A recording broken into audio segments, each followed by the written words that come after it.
Thank you, Suzanne. I appreciate it.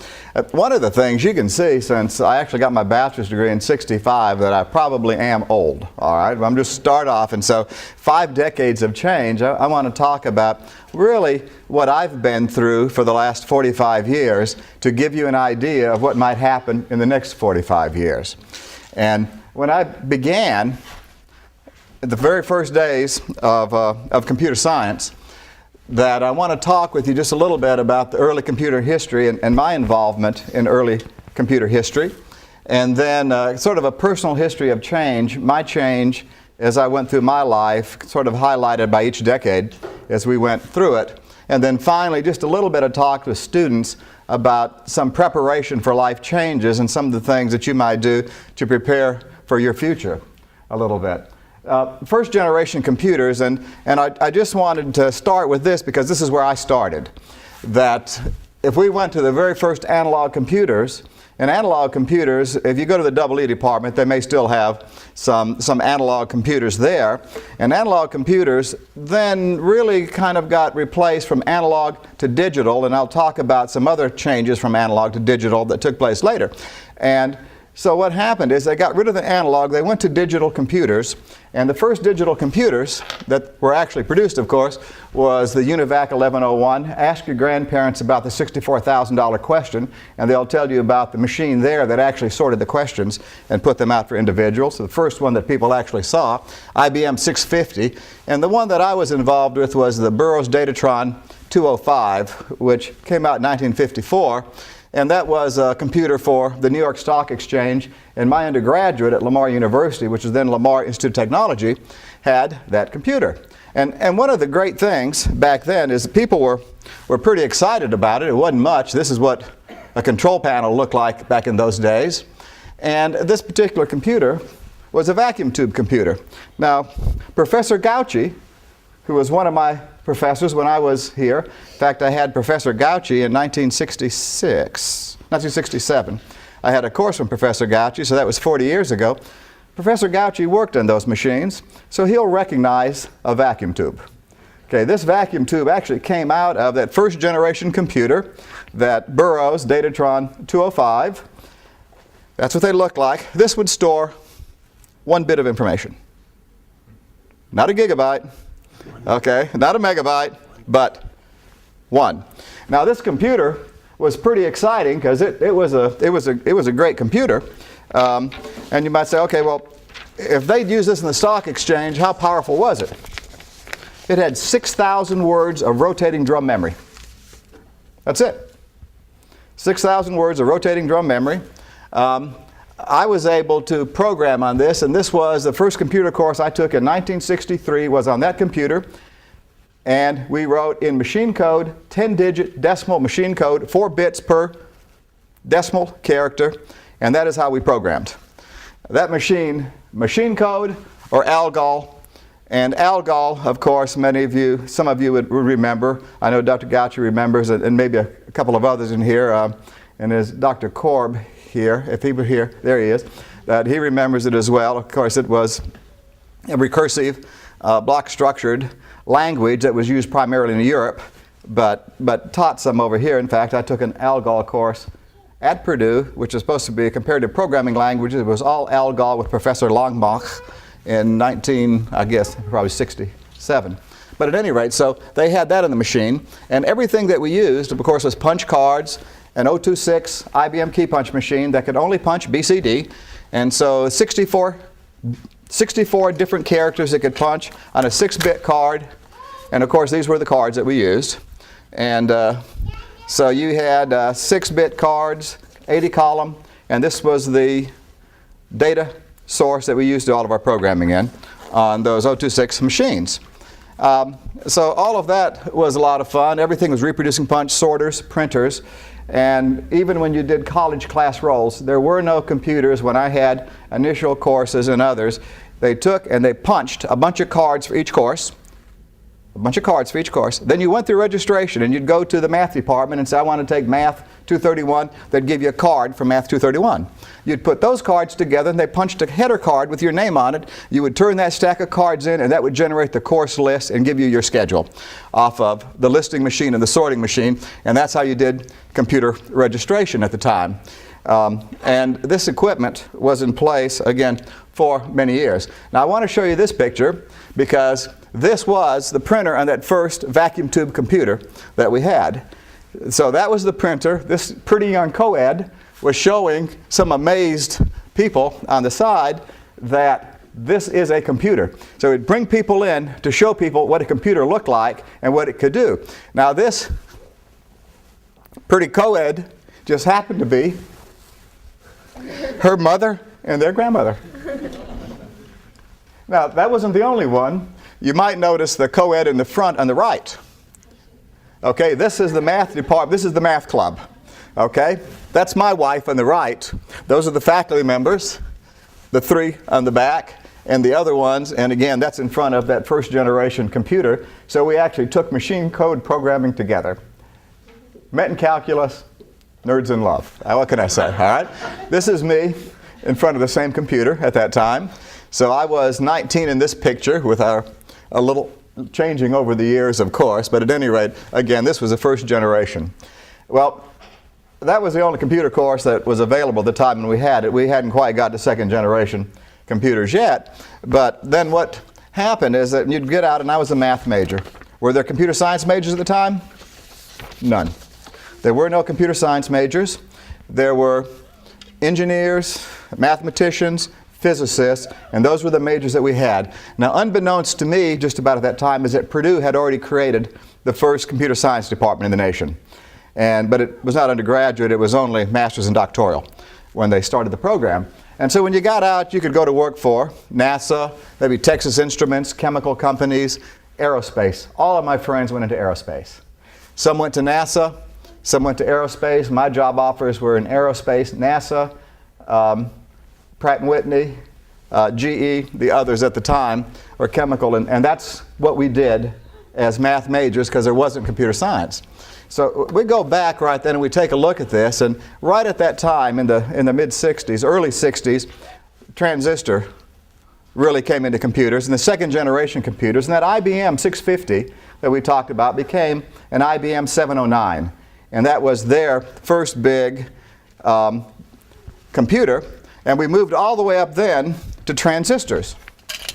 Now we moved from 1 bit, and I'll pass these around so the students can look at them, if you've never seen them, to core memory, 64 bits. Okay, and if you look at these, you can actually see the cores, bits in them, the cross wires that would magnetize them, and the sensor wires running through them. If you take a look at that, that would only give you, again, 64 bits or 6 characters in that second generation machine. And after you look at this, this is what your circuits look like. All right, that is the circuit in the computers, and they actually were, you can see the transistors, you can see the resistors, you can see them, you could actually trace a circuit and look down at a circuit and see what they look like. So that's how, at that point, we did the programming. And by the way, that lasted until 65 or 66 with the second generation core memory. And at that point, IBM 7090s replaced the 709. The 7090 was the first big scale computer that I worked on. That computer, when I was working at Pratt Whitney, designed on that computer the 747 jet engines, the 727 jet engines, second stage Saturn rockets, other rockets, fuel cells for the Apollo program. Okay, all of these, in addition to the Black Hawk, the great spy plane that just retired recently, that engine was developed on that computer. Okay, now how big was that computer? 32,000 words. 32,000 6-bit words, that was the computer.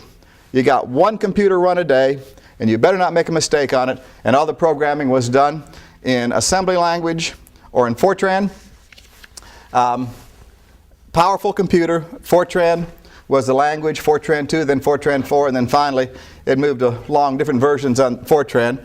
And when I came to Purdue, of course, the programming language was Fortran. For many years, Algol, COBOL. COBOL really wasn't taught at computer science areas because they considered it not that Not that techie people would be snotty, but they considered it kind of a language for business people because all business systems are written in COBOL. So we really didn't mess with that much. Autocoder was the earlier one, and that 7090 up there, if you wanted to run a program on it, you used a business machine that had autocoder, an IBM's 1401, 1410, and it would take your cards, load them to a tape, and the machine was so expensive, one program at a time, you would only run it off of a tape and then print to a tape as well. So the way that we would operate, when I went to Pratt Whitney from undergraduate school, I was programming on the 7094, but then also on 1620s, and some of the people in here, I know, again, Dr. Corbin remembers 1620. I don't know, Dr. Gauci may not. That was the middle range, which you would call sort of a mid-range scientific computer at the time. It was a 1620. So departments would have those and then go to the big IBM 7090s. So during the time that I was at Pratt Whitney, and again, almost all of the students,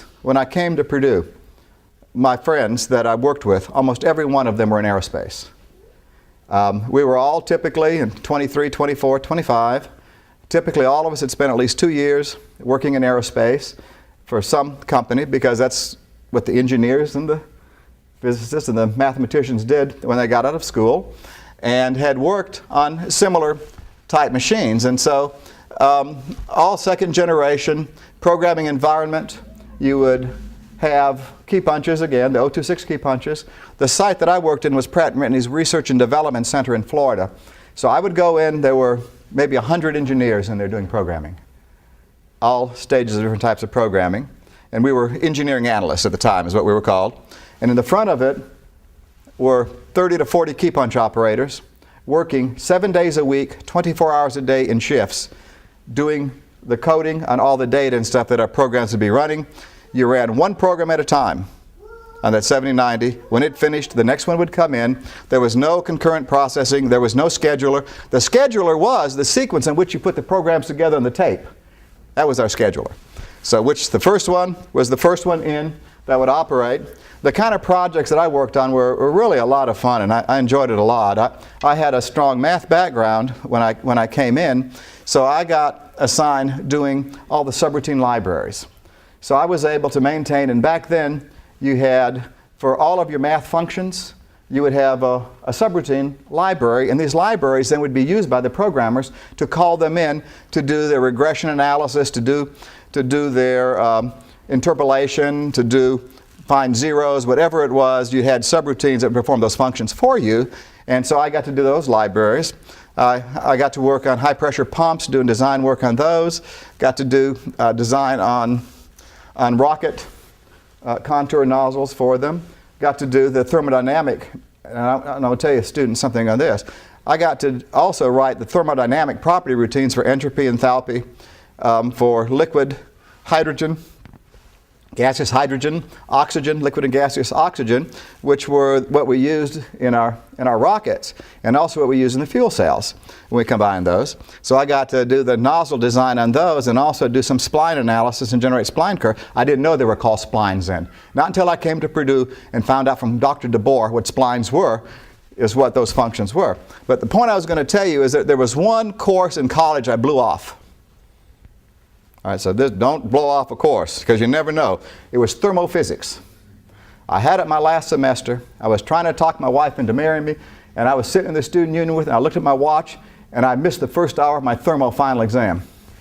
Okay, so pay attention. Okay, study it. I got out then, and it was the least knowledge course I had of any course in high school. I'm at Pratt Whitney for 6 months, and I've got to write the thermodynamic property routines. So I learned the course right there. So pay attention to everything on it. So I got to work in a lot of different interesting projects while I was there. But after I was there for a period of time, I decided I wanted to go back to graduate school and pursue a graduate degree. And at that time, I'd now become very interested in computers. So I like computers. And I had a friend that was my boss at one time, and he went to Purdue and headed up the math science program at Purdue Indianapolis campus in Indianapolis.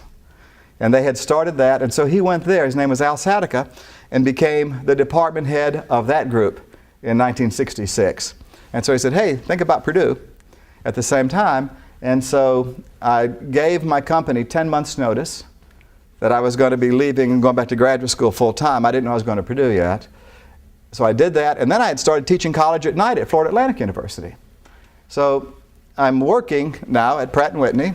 I accepted a half-time assistant professorship at night. I'm doing that. And so I got into college teaching. I was teaching senior stat courses and optimization theory courses in the College of Business. And so I like that. That was a lot of fun.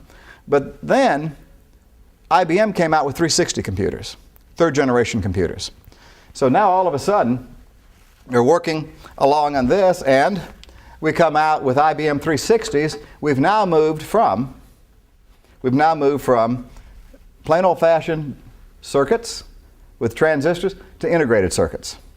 And so now you can't pick up that little circuit board and look at it and see anything anymore, because we moved to integrated circuits, disk memory, concurrent processing, computerized scheduling. So now all of a sudden we had all of this, and we moved to a fancy new key punch machine called an 029, which punched IPSIDEC. So we went from 6 characters to 8 binary characters. And now all of a sudden we're working on that.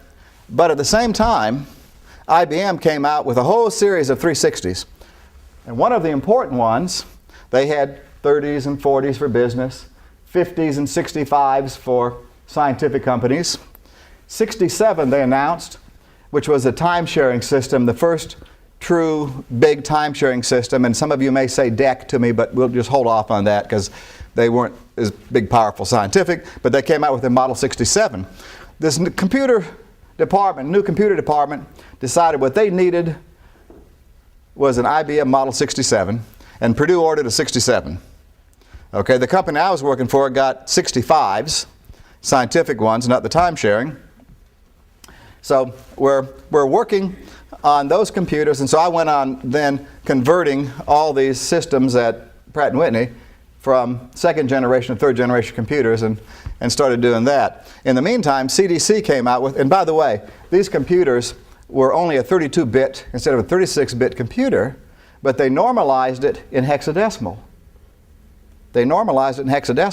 So my boss's boss, who was head of all scientifics, came to me and said the engineers are upset with this new computer because they're afraid that the math precision won't be as good for all of their regression analysis as the old IBM computer. So I want you to prove that it's just as good.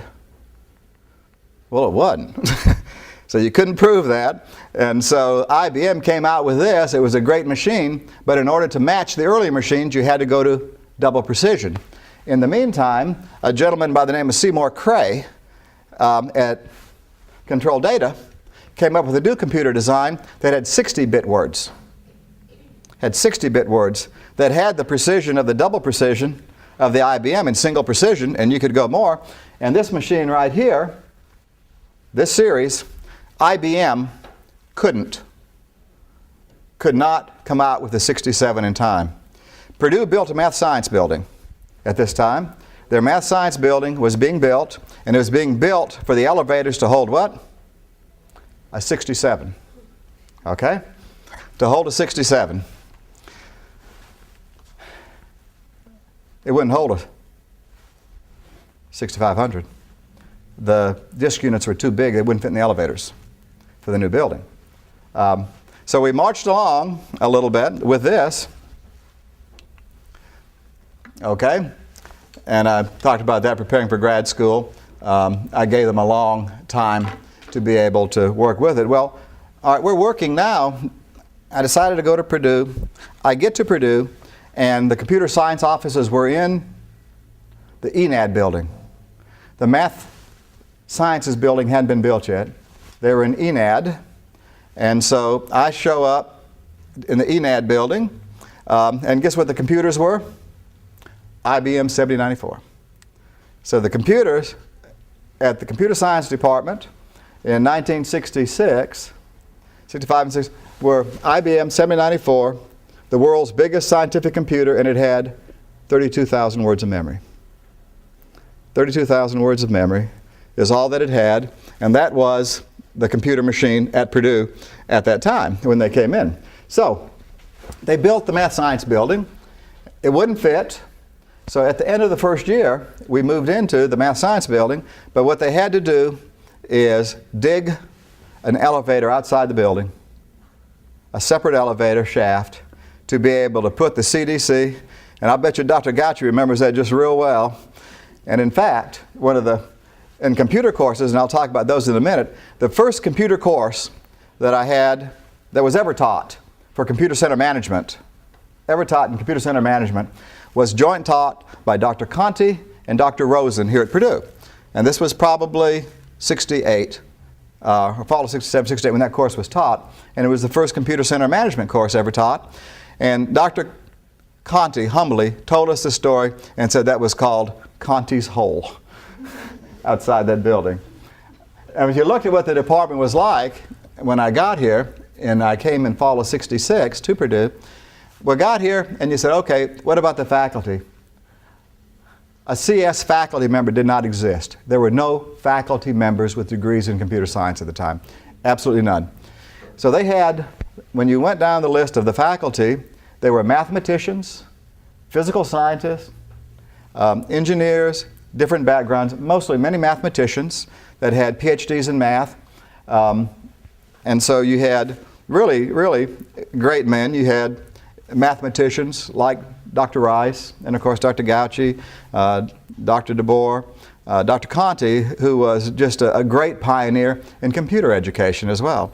And so Dr. Conti was there. My major professor came the next year, Dr. Halstead, and Halstead was a little bit different. He, I think, had a degree, a PhD in physical geology from Carnegie Mellon, and had been a meteorologist in World War II, helping Nimitz know what the weather conditions were going to be for the Pacific Fleet.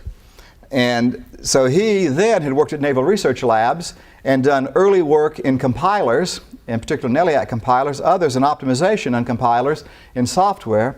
And so he came in and really, I think, was the first person doing significant amount of software programming languages and operating systems in the department. Dr. Rosen, of course, was already in, and he did. And Dr. Rosen, who was also a very great man and was one of the first founding members of the ACM, was, of course, a faculty member there and had done a textbook.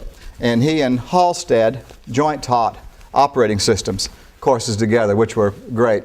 So the curriculum was being developed. There were no textbooks. And so the faculty typically, there were a few textbooks in numerical analysis being written at that time. Dr. Rice had some. There were a couple of others, Dr. Conti. And their operating systems, Saul Rosen had a book on operating systems, but a lot of research journal articles that they would put together for us to be able to teach and out of their own experience, because all of them had, whereas it wasn't formal in computer science, of course, had backgrounds with knowledge in it. And so everything was very new curriculum being taught for the first time, textbooks being put together, the computer languages. And the languages are kind of interesting because the language that you had, Fortran was a basic scientific language at the time, but people also were using some ALGOL, particularly Burroughs, so ALGOL was a popular language. And this is kind of interesting. Snowball was a pattern matching one, and it turns out that Dr. Korb's major professor, Griswold at Arizona, was the inventor of Snowball. And we did some Snowball. Also did a really funky language called APL that I don't know if any of you, if you've never seen it, don't go looking for it. Trust me, it is not a fun language. Unless you loved it, then you'd say you'd never program in anything else. And PL1 had come out by IBM at that time and had given structure, a little bit of ALGOL. You had some recursiveness like ALGOL had, some block structure, and then also looked a little bit like Fortran for a lot of it. And then that became a language that was pushed by IBM for quite some time. But one of the things that we had in the department was an extremely high level of excitement because everything was brand new. And so the students, all of them were a lot of fun. We had a great time. And when we were getting out, we would look, okay, at what we were going to do. And most of us for the career planning went to universities as faculty members, or some into businesses, IBM, and into research labs. Some of my fellow students that I graduated with went to IBM research labs. They went to different universities, a variety of different universities, some back into business, entrepreneurship. But it was a very interesting and a very exciting time. And one would say, if you're a computer science major, are you restricted in the kind of career path that you're going to have? And we'll talk about that a little bit. I happened to go to SMU. And what I was interested in, I looked at research labs and other places, and computer science majors had a lot of options at that time because everybody needed them and wanted them. And so I decided to go to SMU, and the department was really computer science and operations research. There were a lot of combined departments then, and many of them had mathematical sciences department, and were starting to break out computer science curriculum from math or other engineering curriculum. And so I went there as a faculty member, but then I also found out I enjoyed doing research and enjoyed consulting. That it was fun, in addition to your teaching, to be able to go out and meet with industry, and I did consulting with Texas Instruments, and be able to do projects.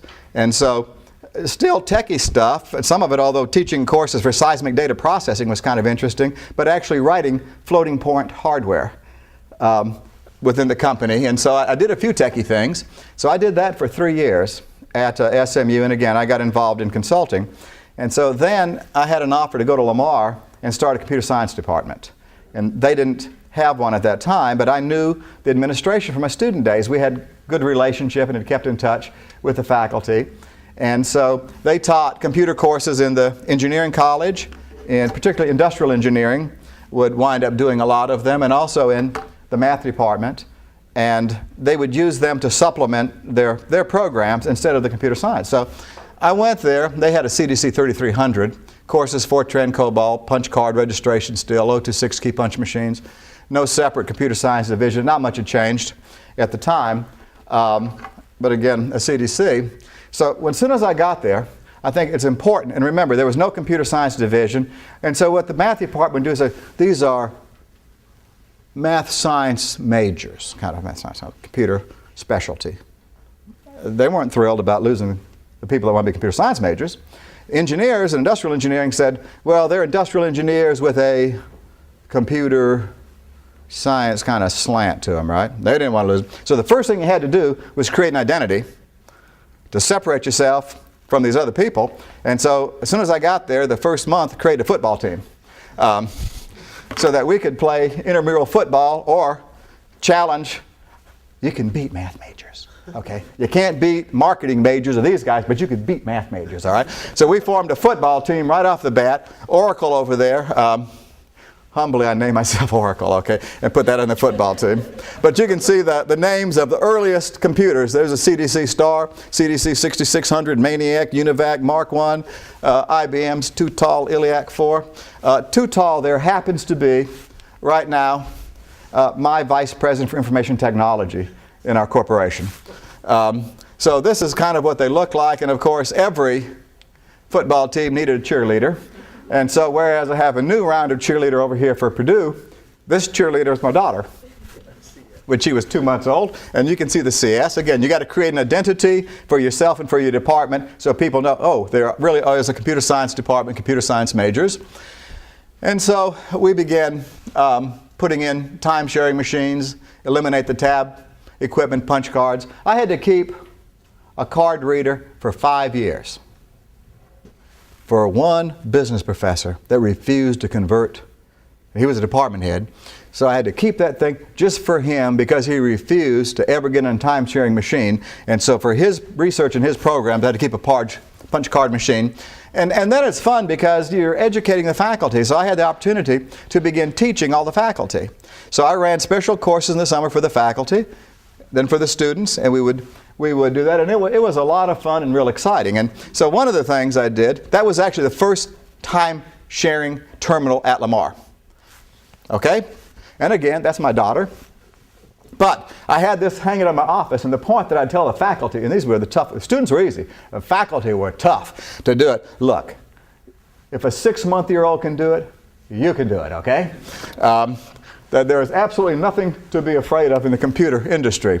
And so what we did, within 2 years, I had consolidated the math and computer science. I had 200 majors at that time. And again, I loved working with the students because I did the personal advising for all the students, was teaching several courses, had research project going on at the time, and all of that was a lot of fun, but I didn't get to spend a long time doing it. I started off consolidating and did the separate computer science division, but after department head is 2 years, the president wanted me to move full-time in administration. And so I said, well, okay, I'll still teach, you know, a couple classes at night for some of them, which I did, but at that point, I took over all of the different MIS functions, telecommunications type of functions, became the reporting official to the state, and some other miscellaneous administrative functions in '79. Well, at that point, that was a lot of fun. I started doing some corporate consulting. Started a consulting company with a friend of mine, and this worked out very well because you don't have to, cross-discipline work is very good. So I had a friend that was a PhD in political science, but he was very techy because he came out of Michigan's political science research, whatever, I don't remember the name of it they had, but it was very analytical, statistical type of department. Well, he was very political, so he could get contracts and I could do the work. All right, so that worked out great. So we started a consulting company, and then the consulting company, as I'd work with it, began working with different companies, and so I always had, in addition to the academic and then administrative academically, at the same time working with industry. And one of the things I learned at Purdue were that the faculty members that I interacted with at Purdue, almost all of them were doing research, and many of them had industrial contacts where they're doing direct consulting, sometimes overseas in different areas, and major consulting contracts with companies. And I admired that, and I liked that a lot, because what it did is it gave you contact and with real industry and what was happening, which benefited your students greatly and also helped your students get jobs. And so when I created that department, I also created a co-op program with industry.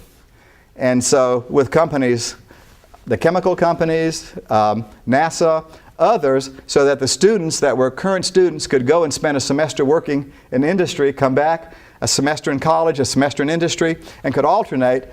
And every student I ever had that worked in any co-op program always had job offers from the companies that they worked for, as well as substantial work experience by the time they graduated. So I did that, and also one of the fun things that I got to do as well when I started doing administrative work is because of your background in computer science, or your techie background, it really gives you an advantage in working with different areas, a big advantage. For example, one of the things which I did at that time was when I became a reporting official of the state, I got involved with the State Higher Education Coordinating Board, Texas Coordinating Board for Higher Education.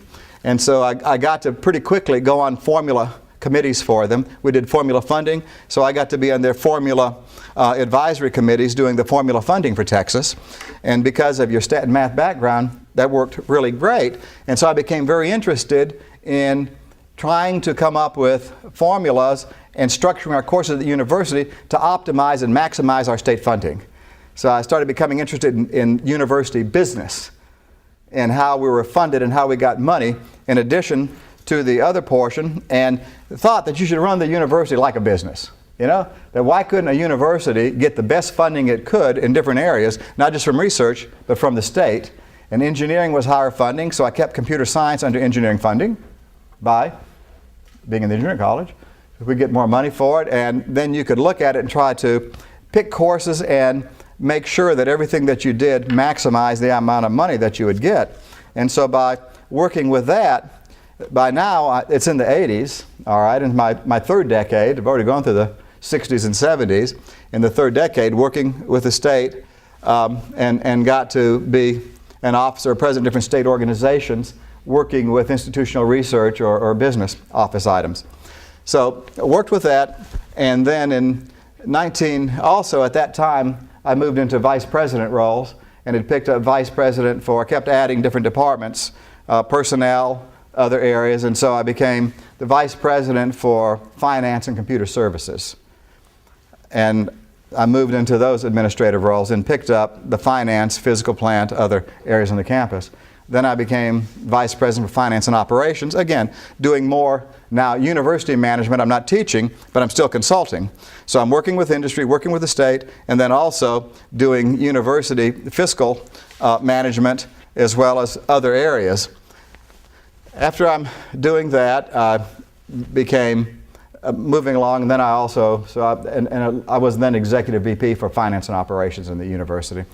Well, I began a consulting relationship with Conn. I worked a lot at this point also. I was spending a lot of time in the legislature, working on legislative funding for the universities in Austin when they would have their legislative sessions. So I got to spend a lot of time, again, doing that type of work in Austin. Well, C.W. Conn Jr. was a friend of mine. He had been a regent at the university, so he and I became friends. And in 1990, Conn's, which then was about a $100 million company, flat earnings, about $3 million pre-tax, had 19 stores, something like that. We're changing out all their computer systems, and back then they had System 36s and System 38s, old IBM equipment. And then through my consulting, I'd worked on 32s, 34s, 36s, again, the different generations of the machines. And so what happened is, I started working with them, and they had a project, and it went completely down the tubes with IBM doing it, and they spent 2 years and a couple $1 million and had nothing. So I started a consulting relationship with Conn's and put in their management systems for sales, inventory, distribution, and did that. And then when I did that with them, I joined their board of directors. So I'm now on their board of directors. And also, then when we started the 90s, I moved to system office administration. I left the university, and I moved to the system office, which controlled the 4 campuses, 4 university campuses, and then became deputy chancellor for academic affairs, deputy chancellor for finance, or vice chancellor for finance, and then deputy chancellor of the system. So I'm now totally in university system administration and consulting at the same time in industry. So joined the board of directors, and then in end of 94, Conn's did a reorganization, and the man that I had worked with was president, became CEO. And so then we started negotiating, and I then left the university, came in as president of the company, which goes to show you can be a tenured full professor in computer science and switch over completely to business, okay, and not look back if you want to, but keep your computer contacts with you. And so all of that was fun. So I'm now full-time in the university business. And as Dr. Hamler said, it sort of looks like a H.H. Gregg of the Southwest. And by the way, they're good friends of ours. We do a lot with H.H. Gregg Company, and we're a buying group together for many years, and I know their people real well. This would be an inside of what a store would look like. And Conn's is now, and of course, Susanna gave you some. We're in Texas and Louisiana, 60-something stores right now, over $760 million in sales. We have a credit company. We finance our own. So I have a credit company right now that has $678 million in outstanding receivables with over 400,000 customers. So we're the largest consumer bank between Houston and New Orleans. Service division, we do all of our own service. We have over 800,000 plus extended maintenance service contracts. Again, have a fleet of about 300 trucks that are out and technicians that are doing that. We sell credit insurance. We became a public company 3 years ago. We're listed on NASDAQ under CONN. Okay, if you want to look at our website. So we're now a public company. Cons.com is our website. And so what do I do? She said, I'm the executive vice chairman of the board. I've been chief operating officer, president of that since '95. I have direct responsibilities for credit division, service, distribution, warehousing, risk management, and of course always MIS. You can't give up MIS, and I said that the people there are my ex-students, some of them, and they're very qualified. And you know, sometimes people ask me, what does it help you having a technical background when you're just a businessman? You know what, you'd be surprised the level of credibility that it gives you. And just knowing, being able to work with the folks, and I'll give you just a quick example, and then I'll wind this up, that the hurricanes hit 2 years ago, less than 2 years ago. Hurricane Katrina hit, and then Hurricane Rita right afterwards. And Hurricane Rita hit Beaumont. right on the edge of where our corporate headquarters. Our corporate headquarters has over 500 people in it, and it has our primary computer systems in it. And it came right there. The hurricane hit Saturday morning. On Wednesday morning, I gave our MIS staff the orders to move our backup computer systems. We have an extensive computer network tying together then 62 stores, 7 service centers, 5 distribution centers all over Texas and Louisiana, as well as other sites. I gave them, we had a high availability backup system that I maintained that they had, of course, tested with, worked with to be able to keep them synced. I gave them the orders Wednesday morning. They moved backup system to Dallas. On Thursday, they were synced up with our computer systems in Beaumont. By Friday morning, we were operating everything out of Dallas. MIS people, okay? The technical people, I can't do those things anymore. But young folks like you, okay, that know the computer networking, they know how to do this work with the machines, can get it done. But what you can do, the people like I can do and the older ones, is you look at it and you make sure that they can get the resources and you understand the infrastructure enough that they're talking about to guarantee that when the time comes your systems are going to work. And indeed they did in our corporate headquarters. We were out of it for 2.5 weeks and we never lost a minute's computer time in the company. So if you look at where we are today, I've just kind of run through 45 years. And in those 45 years, we went from vacuum tube, computers, programming in that language. And by the way, when I was at Purdue, you know that electronic calculators weren't invented yet? Until my last year at Purdue, an electronic calculator did not exist. They weren't invented. When I was working in aerospace at Pratt Whitney, electronic calculators didn't exist. Well, what'd you do? You ever see a slide ruler? Okay. This is my wife's slide rule from college. And you'd be surprised.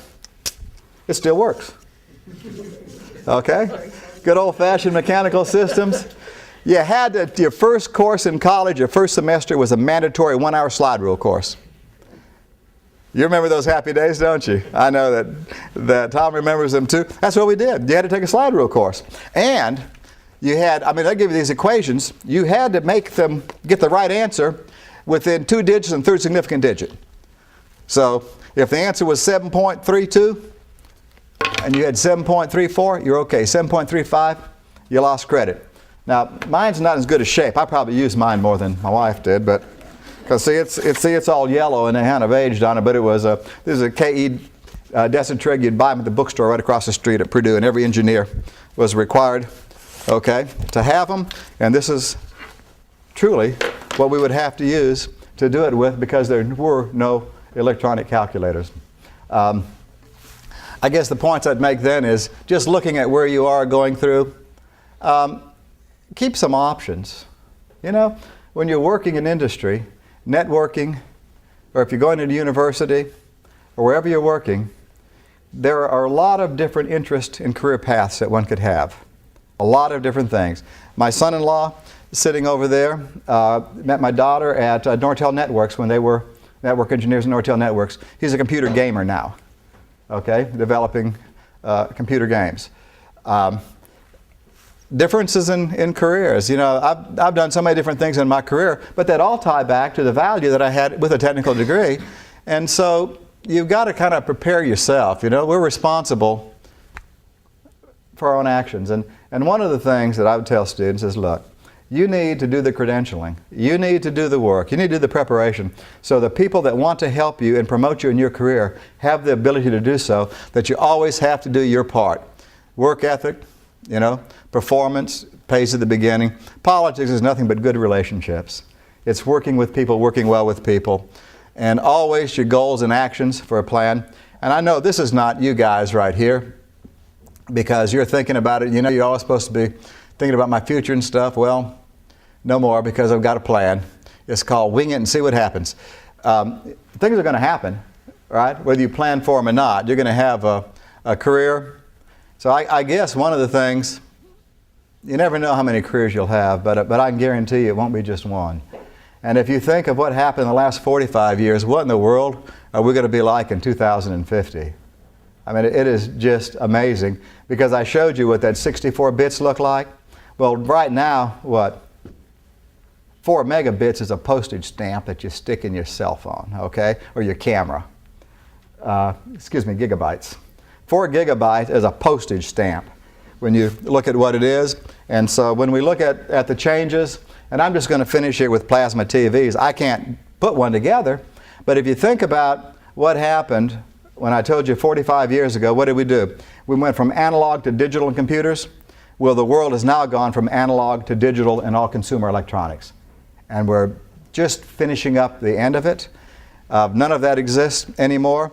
We still sell a couple of analog big screen computers, very cheap. A few years ago, they were $3,000. Today, you can't give them away. And the prices, we had 6 price drops last year in plasma TVs. And so I'll just conclude it, showing you that's what we're selling right now, and that's how I spend my time doing it, working primarily with business. My day is spent dealing with people from advisors, market analysts. You know, it's a very, very different world. Market analysts, bond people. Our company has no balance sheet debt. We have $50 million in the bank. We have a $90 million line of credit, and we have $650 million in bonds supporting our credit company, most of which are rated AAA. It's a very healthy company. It's a lot of fun, okay, working in the business side, just like it was a lot of fun teaching and a lot of fun in industry. And that's all I have. I'd be glad to answer any questions that someone might have. Okay, well, thank you first.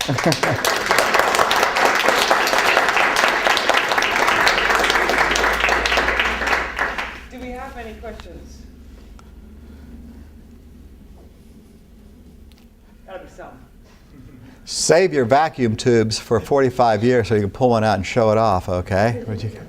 You know, one of the things that's fun, too, that happened to me when I was at Purdue, and my ability to meet some famous people, that just in the last couple of weeks, Jim Backus died. And he was the founder of Fortran.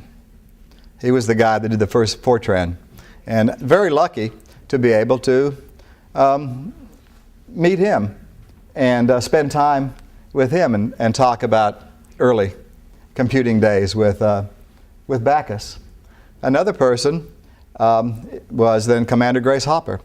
Libby and I had the opportunity with Grace Hopper to spend time with her, take her out to dinner, and do things with Grace Hopper when she then was, and of course she was COBOL, and programmer as an ensign in the Harvard Mark II during World War II.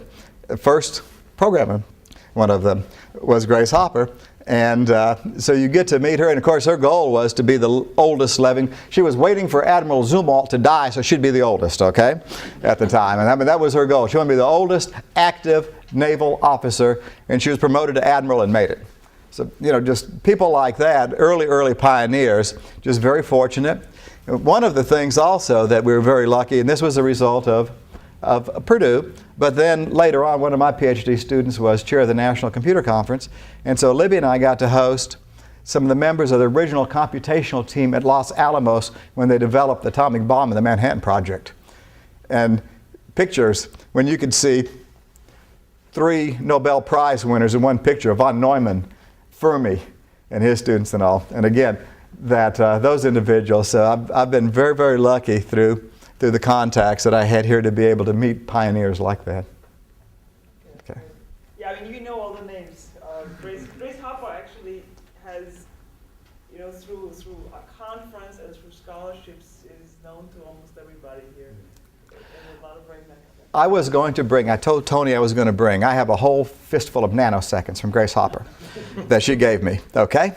And just before I left, I couldn't find them.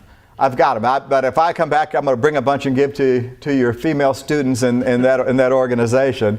That, and I don't know if some of you have heard, Grace Hopper used to, when people would ask her, you know, what's a nanosecond?